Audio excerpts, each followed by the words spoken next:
Welcome to Broadband Action podcast presented by the Community Broadband Action Network. I'm Curtis Dean. We really like to highlight some of the stories of CBAN members all over the country that are doing great things in their communities. And we have an entire series of videos just about that. It's called Member Spotlight. Check it out on YouTube. However, we recently recorded a Member of Spotlight edition that I think was broader interest to the broadband action community. So we're going to repurpose that video. We interviewed Justin Stinson with Liberty Communications, and Justin has some really good insights on community-based broadband, why it's important, and what his company has done to try to grow and expand their service area and bring that better broadband to more people. So here's our discussion with Justin Stinson. He is with Liberty Communications. As a membership organization, we at CBAN feel it's really important to support our members by sharing their stories throughout our little community. And the topic today of our Member Spotlight is provider member Liberty Communications based in Iowa. And I'm excited to have Justin Stinson, Liberty Communications CEO, as my guest. Justin, great to see you. Good to see you. Thanks for having me. You bet. My pleasure. Well, you guys are doing some cool things. You've been doing cool things for a very long time. And so I wanted to maybe just start out with just give us a little background on Liberty Communications and your history. Yeah, Liberty started out as just a traditional ILEC telephone company, West Liberty Telephone Company, and started back in 1898, so really early in the days, and then has been in the same family since 1907. And so over the course of multiple generations, they've continued to grow within this area. Back in the 80s, they purchased West Branch Exchange and started to expand that area. And as both of these communities, West Liberty and West Branch, continue to grow, we continue to expand our network out to reach all of them. And then, I joined the company about 2.5, almost 3 years ago now. And with an eye on growth and amazing support from the board. So at that point, we started to look at various ways that we could grow as a company through acquisition, through commercial sales, through building out our existing network. So it's been quite the journey and lots of fun. We've got big plans. Yeah, let's talk about some of those big plans. We'll start with something that you recently announced is that you've completely rebuilt your entire network to all fiber to the home, and your final vestiges of DSL are now gone. So talk about that. Yeah, that's something we're really excited about. It's been about 14 years in the making since we started the very first fiber build. And so it's been a long process, and it's a very expensive process when you're looking at overbuilding existing network that already has customers on it. The business case isn't always that easy because you're not realizing new revenue. You're just really upgrading that network. And so it's been a really great process. And by going at the speed we've been on this one, we've really been able to build it to the level and standards that we would expect. So it's really one of the best networks I've ever seen. And I've been in the industry for about 20 years. And so it's really fascinating to look at it and continue to grow. So now we've reached every one of the possible addresses within our exchange areas in both West Liberty and West Branch. And so now, we're starting to creep outside of those exchange areas and reach even more customers. And, the technology you're deploying there, obviously you're doing gigabit fiber capabilities here, but is it GPON, XGS-PON, mixture? Yeah, it's a GPON right now, and we're putting in a lot of upgrades to be able to offer an XGS-PON very, very soon, which will then allow all of our customers to reach even technically up to 10 gigabits per location. So we're still a little ways out from that. There's a lot of back end work that kind of goes into that and some equipment upgrades and things like that. But always having an eye on the future and creating the best possible experience for our customers is kind of what we're really focused on. And so we want to make sure that we do it right and have it ready to go when it's time.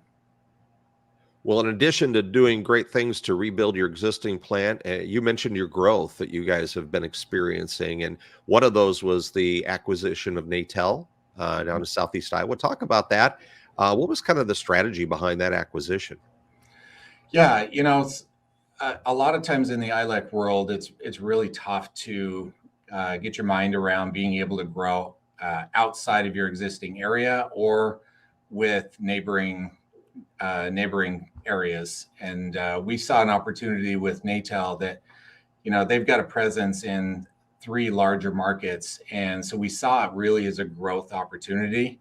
It puts us in a great position to expand a fixed wireless setting so that we can reach a lot of the rural customers that are outside of the fiber network.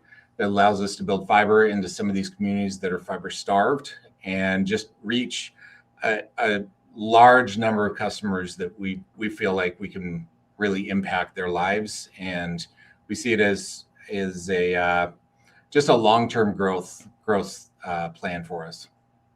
Now, are you under doing any upgrades, expansions of the former Natel property? Yeah, we're actually doing a lot. So between building in redundancies between the multiple markets that we see, bringing in additional bandwidth in order to support higher customer growth. We're upgrading the power plant. We're upgrading a lot of the equipment, both in our central office as well as some of the stuff that actually goes in customers' homes. In addition, we're expanding our fixed wireless network with next gen technology that'll get near fiber speeds for a majority of the customers that are within reach of those towers. So there's a lot of work going on.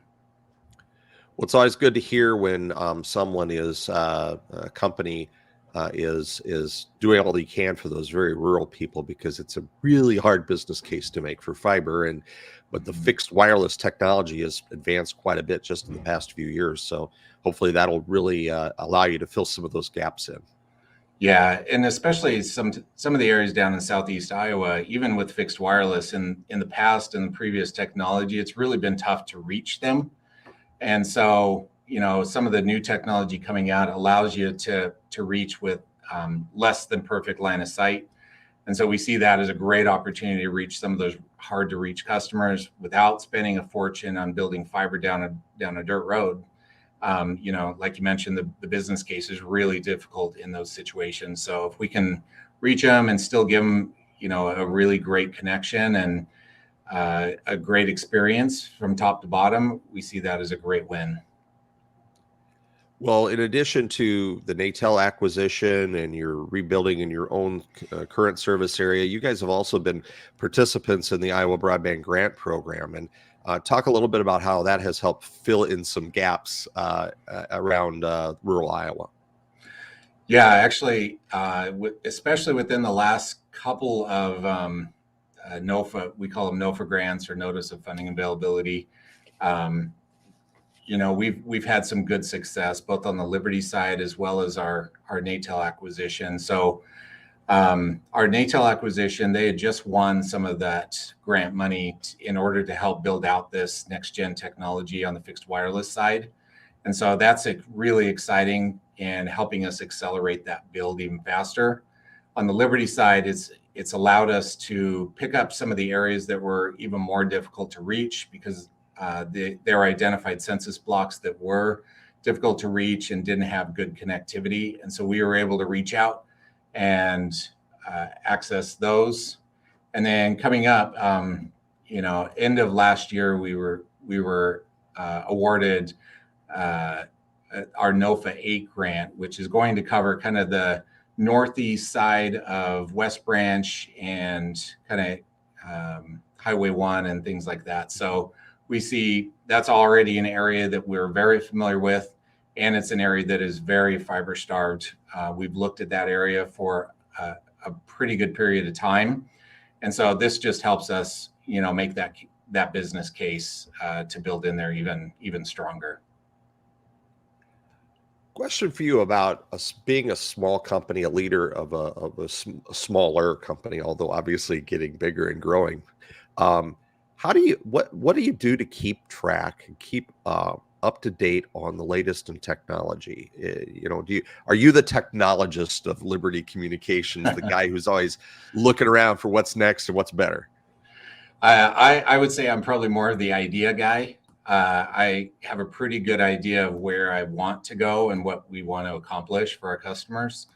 But I would not say that I'm the technology guy by any means. I've got some really smart people that work with me, and they're the ones that can really dig in and look at all of the opportunities. So, it's really important, as we look at where we want the company to go and the customers that we're serving and where we want to reach. There's a number of things we have to take into account. Some of that is, hey, what are the speed requirements, the bandwidth requirements? How are our customers using it? What do they want to accomplish? What are the security risks that go along with it? In our world today, that is such a high priority, and everything that we do is how do we protect not only our network, but our customers' information as well. We see on the news all the time, all these cybersecurity attacks. And so we take that really seriously, and we put a lot of pieces in place in order to protect all of that. So we may not be first to market with it, and it's typically because we're making sure that we have it all protected, and we're in a good space, and we're not going to have to go back and repair things or our reputation or anything like that. So There's a difference between being on the cutting edge and the bleeding edge. yep. And nobody wants to see themselves bleed, especially when it's something that could impact your customers. Absolutely. And you guys are really focused on the customer experience and keeping your customers happy. Talk a little bit about your approach. How do you work to keep getting better? Yeah, it's really important, especially being a smaller company in a lot of these communities where we've been a staple for over 100 years. And, people know us, they have worked with us, worked alongside of us, all of this. And as we grow, I think it's really easy to kind of forget where you came from. And, you see a lot of companies where the customers are just a number. And so one thing that we're doing is really focusing on our customers' whys and what are they wanting to accomplish? What are their dreams and goals? Because our services are designed to help people reach their goals and dreams.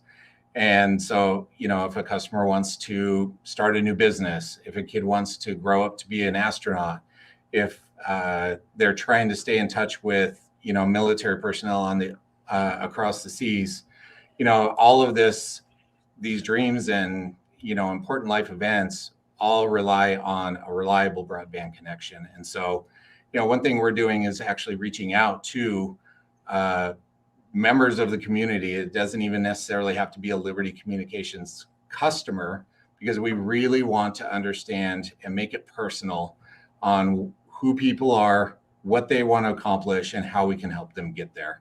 And so not just in the Liberty, West Liberty, West Branch market, we're also doing that in our new acquisition markets.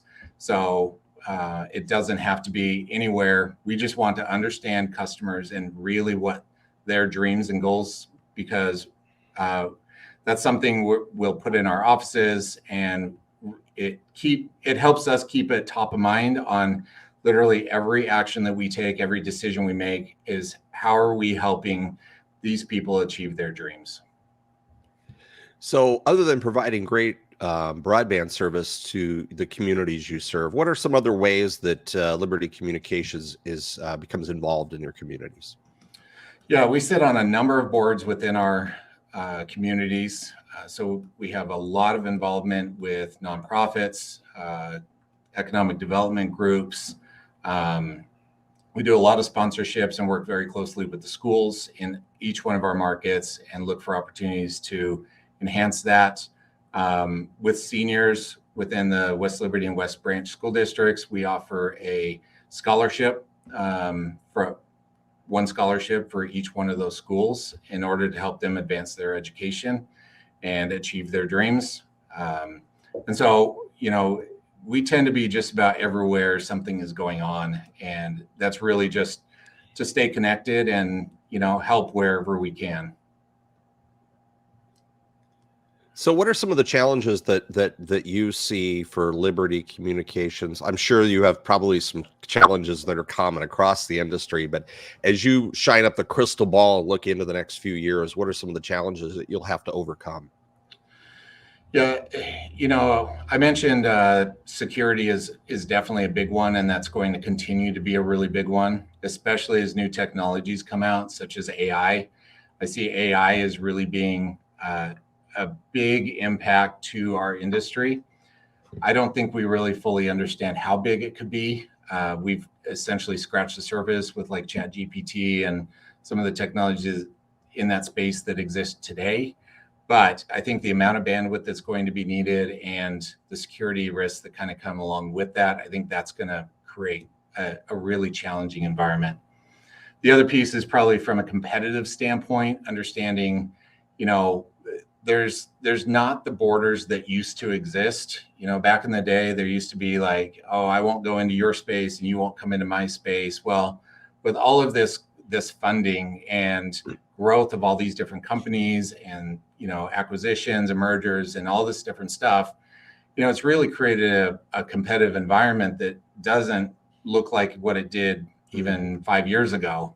And so I think that's really great for the consumer because it gives them choices. It pushes each one of the providers to really make themselves better and challenge themselves to continue to improve the networks and the security and everything. So I think it's great for the consumer, but it does obviously create new challenges for the provider side as well. There are a lot of small providers out there, independent providers in Iowa and elsewhere in the country that are, that traditional telephone exchange with maybe at one time 500 phone lines. Mm-hmm. And, a lot of those small companies have done what you've done. You've grown, you've expanded, you've built the business up. There's still some out there that haven't done that, and for various and sundry reasons. Any advice for those little guys out there that are kind of stuck where they are? Yeah, it's hard to get in that growth mindset. And like I tell my team here all the time, if growth was easy, everybody would be doing it. But I live kind of by the idea that if you're not growing, you're dying. And I'm not really interested in being the one that dies here. And so, we're going to continue to look for ways to grow smartly as a company. I think oftentimes some of these companies will bite off way more than they can chew. And so I think being, fiduciary, stewards of how you grow, I think is really important and doesn't put you in too big of a hole. But look for creative ways to get out there and, get outside your normal space. I think that's really important. Anybody can build a network. It's really hard to maintain a network. And so I think that's some of what a lot of this grant funding will lead to is, a lot of networks, but not a lot of maintenance of the network. So being able to put yourself in a position to manage it correctly for a long time to come and partner with those around you in order to make yourself successful as well. You've probably done what I've done before, Justin, when those grant rounds are announced and you look at the companies that received funding. It's almost, you can go down the list and say, they're going to do well. They're going to do well. I'm not so sure about this one. So you've probably seen a few of those over the years too. Yeah, absolutely. Everybody can talk about being a growth-minded company, but you really have to back it with the right mindset, the right culture internally, the right technology. You have to have the right people in place in order to support it. And so, you can kind of go down that list and see who's been successful in the past and who's going to continue to move forward. What's their leadership look like? Are they really focused on doing the right thing for the right reason and continue to move it forward? Just growing for a bigger dollar is not worth growing. It's, you're doing it for the wrong reason. So just like us, since we've started, we've wanted to touch more lives. And so if we expand our network, we get to touch more lives. If we end up making more money, that's a result of doing the right thing for the people that we serve. So, that's a great thing, but our main focus is going to be on our people. And, we really don't want to worry too much about other people. I just finished reading a book by Simon Sinek called The Infinite Game, and I'd highly recommend it. But really talking about, hey, this is a long-term journey, and I don't really care about the competition per se. I'm going to focus on what I'm doing, and we have an idea where we want to go. And if they want to compete with us, great. But there's really no winning. We're just going to continue to provide the best possible solutions down the road. And it ultimately, even from a competitive standpoint with me, we talk about winning in the business world a lot, and there technically is no winning. There's just going to be another battle moving forward if you're looking at it that way. So why don't we just focus on our customers and what we're doing for ourselves internally and continue to move forward, and the rest will fall into place. Circling back to the Natel acquisition again, what was the process there, or what were the challenges of folding that long existing business into your own? Yeah, I think the biggest challenge was there's just been some different standards. We have very high standards, especially on the telco side, and some of that is managed through regulation and things like that. But we've got a team of people that have set those expectations for years, even way before me. And so going in and reconnecting or trying to connect a network that is built different, and they did a really great job of reaching those customers. But now we want to go in and next level it and really show what it's capable of doing. And so we're doing a lot of that stuff on the back end, a lot out in the field on the physical network.